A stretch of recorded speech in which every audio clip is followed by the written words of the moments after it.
After I was kidnapped, my family was practically relieved. The kidnappers had gotten the wrong person. My older brother, Lucas, the one they meant to snatch, had escaped. When the police rescued me, blood was seeping from almost every pore, but I didn't cry, didn't make a sound. I was diagnosed with emotional apathy. No emotions. I could no longer feel sad about anything happening around me. I felt freer than I had ever been. But later, they all regretted it. They cried, begging me to go back to my old self. When I was discharged from the hospital and returned home, the house was empty. Even the furniture had been moved out. Unable to reach anyone, I called our housekeeper Martha, only to find out they had moved. I went to the new address. My family was already seated at the dining table, ready for dinner. Seeing me walk in, everyone at the table looked a little uncomfortable. Why didn't anyone tell me you were moving? Oh, Lucas has been having nightmares lately, dreaming of being kidnapped. I thought maybe the old house wasn't good for him, so we found a new place, Mrs. Davis said, as casually as if discussing what was for dinner. You're back just in time. Sit down and eat with us. The table was laden with all of Lucas's favorite dishes. My face was covered with thick bandages, and I limped when I walked. No one seemed to notice or care. The old me would have been devastated. But now, I felt nothing. My emotions were gone. Seeing me calmly sit down, Lucas suddenly leaned over. I've been so scared these past few days. I didn't even dare to go out so I couldn't visit you. Mom and Dad were worried I'd get kidnapped too, so they stayed home with me. You don't blame me, do you?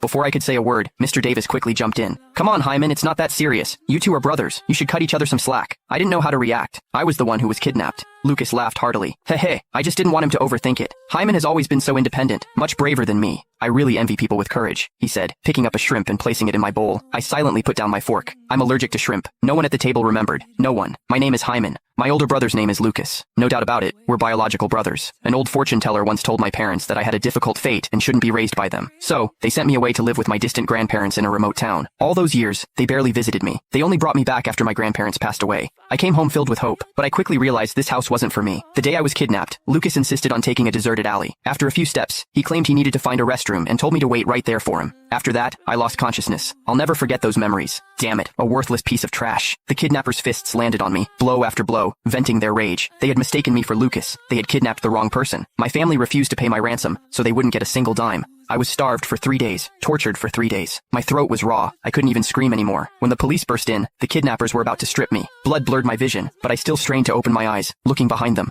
No one from my family had come. I wanted to cry, but no tears would fall. The doctor said I had post-traumatic stress disorder, manifesting as a loss of emotions, medically known as emotional apathy. The hospital room was empty. After the investigating police officers left, no one else came. At the dinner table, they treated me like I was invisible. The three of them chatted and laughed, a picture of a happy family. In the past, I would always try to join their conversations, but today, I did nothing. I'm finished. I casually grabbed a napkin from the table to wipe my hands. Which room am I staying in? Mrs. Davis paused, then collected herself. The other rooms haven't been tidied up yet. Lucas interjected. Hyman, don't blame Mom and Dad. They've been so busy with everything lately, they just can't keep up. He sounded like he was protecting our parents, but he was really hinting that I was being inconsiderate, something he'd done countless times. I simply asked, did I say I blamed them? I gently put down the napkin, my voice flat. Then I'll just pick an unoccupied room.